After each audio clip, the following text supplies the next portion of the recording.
সবাই যখন চায়ের সাথে ঝাল ঝাল এবং মচমচে নাস্তা খেতে চায় তখন কি করা যায় বলেন তো? বাসায় থাকা উপকরণ দিয়েই ঝটপট এই ঝাল নাস্তাটা বানিয়েছি। আর এটা কিন্তু অনেকক্ষণ পর্যন্ত মচমচাও থাকবে। মাত্র ১০ মিনিটের মধ্যেই আমি এই মচমচে নাস্তাটা কিভাবে বানিয়েছি চলুন দেখে নিই।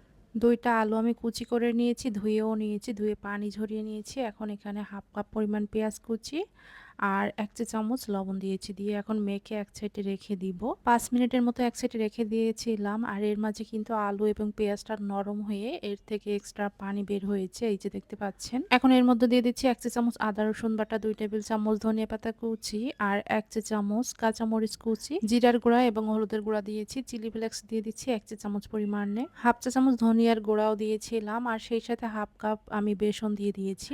সাথে আমি 1/4 কাপ ব্রেড গ্রামস দিয়ে দিয়েছি। এটা হচ্ছে পাউরুটির গুঁড়া। এটা কালারফুল, যেকোনো সুপার শপে কিনতে পাওয়া যাবে। এটার পরিবর্তে চাইলে কর্নফ্লাওয়ার দেওয়া যেতে পারে। এখন হাত দিয়ে ভালো করে মিশিয়ে নিতে হবে।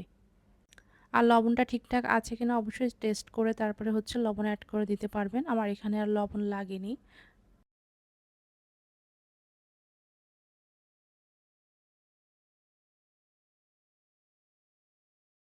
মাখানোর পরে এটার ঘনত্ব ঠিক এমন হবে আর আমি এমন পাতলা করে ভেজে নিব। আপনারা যেকোনো শেপ দিয়ে ভেজে নিতে পারবেন।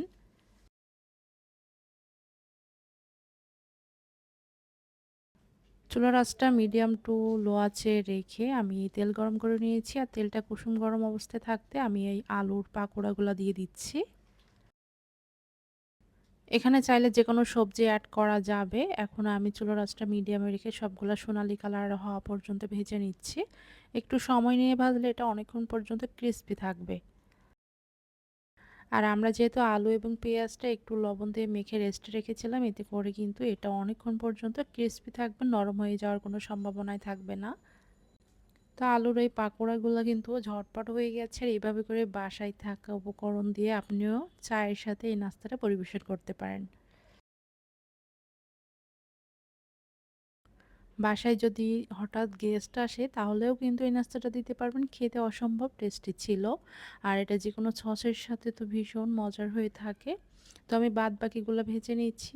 আর অর্ধেকটা পরিমাণে আলুর যে পাকোড়ার ব্যাটার ছিল সেগুলো আমি নরমাল ফ্রিজে একটা র্যাপিং পেপার দিয়ে ঢেকে রেখে দিয়েছি। এটা ২ থেকে ৩ দিন সংরক্ষণ করে রেখে তারপর কিন্তু পরবর্তীতে ভেজে খাওয়া যাবে।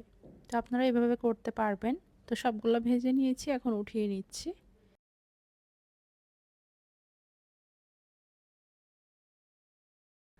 আমার সহজ রেসিপিটা কেমন লেগেছে অবশ্যই কমেন্টসে কমেন্ট করে জানাবেন। ভালো লেগে থাকলে শেয়ার করবেন।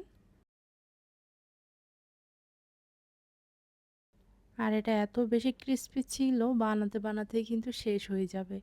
আশা করছি ভালো লেগেছে। সবাই ভালো থাকবেন। নতুন রেসিপি নিয়ে চলে আসবো। আল্লাহ হাফেজ।